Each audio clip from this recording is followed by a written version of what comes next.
नमस्कार, मी गीता फॅशन या चॅनल मध्ये आपलं सर्वांचं खूप स्वागत आहे। तर आजची कमेंट आपण ही घेतलेली आहे, छातीनुसार बाहीची कटिंग सांगा। म्हणजे प्रत्येक साईज नुसार बाहीची कटिंग कशी केली पाहिजे हे दाखवणार आहे मी आजच्या व्हिडिओमध्ये। तर व्हिडिओ स्किप न करता पूर्ण बघा। आवडला तर लाईक करायला विसरू नका आणि मित्रमैत्रिणींना शेअर करा, कारण आपल्या भरपूर साऱ्या मैत्रिणी घरातून शिकत असतात किंवा ब्लाउज शिवत असतात, पण अशा बारीक सारी गोष्टी असतात की काहीतरी थोड्याशा चुका होतात आणि फिनिशिंग बिघडते ब्लाउजची। त्यासाठी त्यांना पण उपयोगी पडेल हा व्हिडिओ, तर नक्की शेअर करा आणि नवीन बघत असाल तर सबस्क्राइब करा। चला तर मग आपण व्हिडिओला सुरुवात करूयात। सुरुवातीला मी एक क्रेश मारून घेते। आता समजा 36 साईज आहे, तर 36 साईजच्या बाहीसाठी आपल्याला एल्बो साईजची बाही कटिंग करायची असेल तर आपण घडी कितीची घेतली पाहिजे हे बघणार आहोत। तर 36 साईजसाठी आपल्याला बाही उंची घ्यायची आहे। एल्बो साईजची बाहीची कटिंग दाखवणार आहे मी। तर या पद्धतीने मी 2 रेघा अगोदर ओढून घेतल्यात। आता त्यानंतर आपल्याला इथे घडी कितीची घ्यायची किंवा बाहीची कटिंग कशी करायची ते दाखवणार आहे। तर सुरुवातीला आपण एल्बो साईज म्हटलं की 10 इंच, तर त्यामध्ये प्लस करायचे आहेत 1 इंच शिलाई मार्जिन। 1 इंच म्हणजे की अस्तरचा ब्लाउज असेल तुमचा तर 1 इंच शिलाई मार्जिन ऍड करायचे, आणि बिन अस्तरचा ब्लाउज शिवायचा असेल तुम्हाला तर 2 इंच शिलाई मार्जिन ऍड करायचे।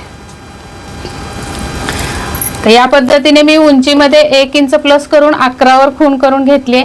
आता इथे सुद्धा खाली बॉटमला सरळ लाईन ओढून घ्यायचे।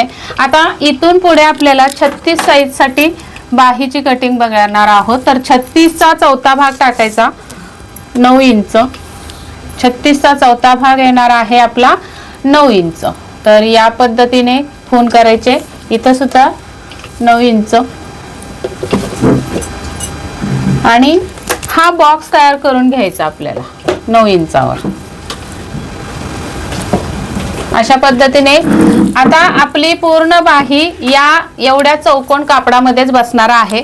तर हे चौकोन कापड डबल फोल्ड असणार आहे।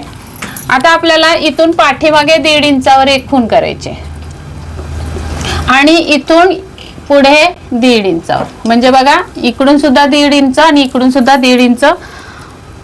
त्यानंतर आपण ही 1.5 इंचाची लाईन अर्ध्यापर्यंत आणायचे अशी ओढत, आणि नंतर आपल्याला आता जो तुमचा मुंडा आकार असेल, आता 36 ला समजा 17 मुंडा असेल तर 17चे निम्मे येतात 8.5। तर या कोपऱ्यामध्ये 8.5 लावायचे आहेत आपल्याला। या कोपऱ्यामध्ये असे 8.5 लावायचे आहेत इथे, आणि या पद्धतीने आपल्याला ही लाईन ओढून घ्यायची आहे या रेघेवर।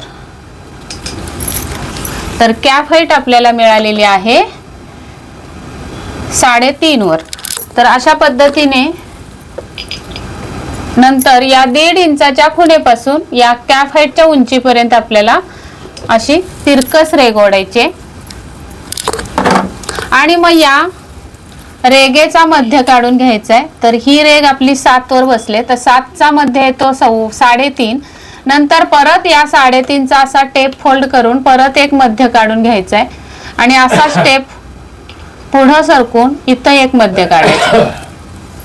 तर या मध्यावर पहिल्या खुणेवर आपल्याला 3 रेघा खाली यायचंय, 1 2 3 टेप वरच्या 3 रेघा। मधल्या खुणेवर आपल्याला अर्धा इंच वर जायचंय, आणि पहिली जी खूण आहे त्यावर आपल्याला 3 रेघा वरती 1 2 आणि 3 अशा पद्धतीने या खुणा करून घ्यायचे। त्यानंतर आपल्याला हा फ्रेंच कर्व असा ठेवायचा आहे। पहिली खूण आणि हा मध्य असा अगोदर ओढून घ्यायचा आहे, नंतर हा फ्रेंच कर्व असा वळवायचा, आणि या पद्धतीने खालची ही खूण आलेली आहे आणि हा मध्य अशा पद्धतीने आकार काढून घ्यायचा आहे। इथून हा थोडासा खाली गेला पाहिजे। नंतर आपल्याला हा झाला आपला पुढच्या भागाचा मुंडा। आता पाठीमागच्या भागाचा मुंडा काढण्यासाठी इथे रेघेवर जी खूण टेकली ती आणि अर्ध्या इंचाची खूण असं ओढून घ्यायचं आहे, आणि इथून आपल्याला परत हा टर्न करायचा आहे फ्रेंच कर्व, आणि या पद्धतीने इथून इथे मिळायचं आहे। असा हा मागचा पुढचा आपला मुंडा तयार झालेला आहे. आणि नंतर इथे तुम्हाला दंडघेर टाकायचा आहे. समजा तुमचा दंडघेर 11 आहे तर त्याचे निम्मे 5.5 येणार आहेत. 12 असेल तर 6 येणार आहेत, तर 12 घेऊयात आपण. आणि त्याच्या पुढे 1.5 इंच शिलाई मार्जिन. आता शिलाई मार्जिनची शिलाई मार्जिनला आणि फिटिंगची फिटिंगला अशी लाईन आपल्याला ओढून घ्यायची. तर या पद्धतीने आपली ही बाही कटिंग झालेली आहे. अशी परफेक्ट बाही बसणार आहे. आणि आता दुसरीकडे आपण दुसऱ्या साईजची बाही कटिंग दाखवते मी. आता तिथे कसं करायचं, तर समजा इथे आपल्याला आता 40 साईजची बाही कटिंग करायची आहे तुम्हाला. एल्बो साईजच आहे, तर आपण इथे घेऊयात 10.5 एल्बो साईज. आणि 10.5 मध्ये 1 इंच प्लस केले तर 11.5. बिना अस्तरचा ब्लाउज असेल तर 2 इंच प्लस करायचे. इथं सुद्धा तुम्हाला काटकोनामध्ये एक रेघ ओढून घ्यायची अशी.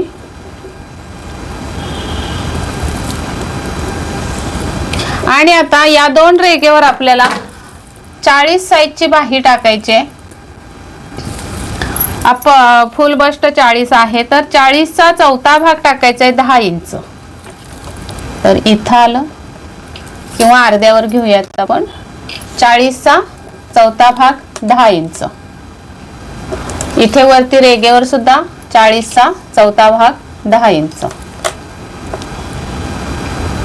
आणि ही रेघ ओढून घ्यायची आता खाली आपल्याला पूर्ण. आता हे आपल्याला डबल फोल्ड मधलं चौकोनी कापड मिळालेलं आहे. एवढ्याच कापडामध्ये आपली ही बाही बसणार आहे. तर या साईडनी 1.5 इंच आणि या साईडनी 1.5 इंच अशी खून करायचे. अजून थोड्या अंतरावर 1.5 इंचावर खून करूया. आणि आता आपण इथे थोडी रेघ ओढून घ्यायची अशा पद्धतीने. नंतर आपल्याला इथे टाकायचा आहे मुंडा. आता या 40 साईजचा मुंडा तुमचा समजा 18 असेल तर 18चे निम्मे येणार आहेत 9 इंच.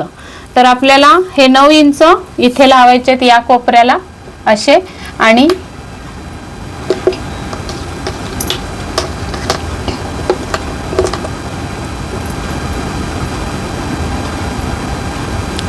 इथे टेप जिथे चिकटला आपला तिथे आपल्याला खून करायचे. आणि इथून ही स्ट्रेट लाईन येणार आहे फिटिंगची. आणि या खुणेपासून या कॅप हाईट पर्यंत. आता इथं कॅप हाईट किती मिळाली बघूया आपण. इथं सुद्धा बरोबर 3.5 इंचावर कॅप हाईट मिळालेली आहे. आणि या पद्धतीने आपल्याला ही रेघ मारून घ्यायची. नंतर इथं दंडघेर टाकूयात आपण 12.5 किंवा 12 टाकूयात. 12.5 घेतले तर 13 घेतले तर 6.5 येईल. त्याच्या पुढे 1.5 इंच शिलाई मार्जिन. 13 असू शकतो, 12.5 असू शकतो. जो पण दंडघेर असेल त्याचा निम्मा. कॅप हाईटच्या खुणेला आपल्याला ही फिटिंगची लाईन आणि शिलाई मार्जिनची शिलाई मार्जिनला अशा पद्धतीने ही लाईन येणार आहे. आता इथे आपल्याला मुंड्याचा आकार द्यायचा आहे. परत तीच प्रोसेस असणार आहे. 8 आलेला आहे या रेघेवर, त्याचा मध्य येणार आहे 4 वर. या दोघाचा मध्य 2 वर येणार आहे. या दोघाचा मध्य 6 वर येणार आहे. आता ही जी खूण आहे ती आपली असणार आहे खाली येणार आहे 3 रेघा 1 2 3. आणि मधल्या रेघेवर अर्धा इंच वर आणि पहिल्या खुणेवर 3 रेघा वर. अशा पद्धतीने आपला हा फ्रेंच कर्वनी हा सुद्धा आकार आपल्याला असा जुळवून घ्यायचा आहे.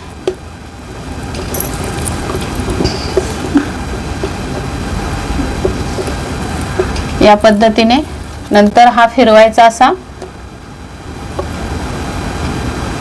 बरोबर तिन्ही खुणा मिळवून घ्यायचे आहेत. हा पॉइंट आणि हा पॉइंट. हा आपला असणार आहे पुढचा आणि हा बॅक साइडचा. तर या पद्धतीने ही सुद्धा बाही कटिंग झालेली आहे.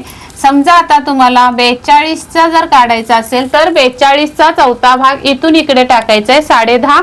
त्याच्या पाठीमागे 1.5 इंचाची आपली शिलाई मार्जिनची रेघ येणार आहे. आणि सेम अशीच प्रोसेस करायची आहे प्रत्येक साईजसाठी. तर बघा ही 36 साईजची बाही आहे आणि ही 40 साईजची. आता इथून इथं अंतर आपलं जे असणार आहे ते बायसेपचं, तर ते किती आलं ते चेक करूया. 36 साईजला बायसेपचं अंतर आलेलं आहे 7.5 आणि 40 साईजला बायसेपचं अंतर आलेलं आहे 8.5. अशा पद्धतीने ही बाही कटिंग होणार आहे. सेम अशीच कटिंग करून बघा आणि मला नक्की कमेंट करून सांगा तुमची बाहीची कटिंग परफेक्ट आली की नाही. तर चला तर मग आपण आता उद्याच्या टॉपिकमध्ये भेटूयात आणि हा व्हिडिओ पूर्ण बघितल्याबद्दल खूप खूप धन्यवाद. भेटूयात पुढच्या व्हिडिओमध्ये. तोपर्यंत स्वस्त राहा, मस्त राहा, काळजी घ्या. व्हिडिओ पूर्ण बघितल्याबद्दल परत एकदा धन्यवाद. Bye bye.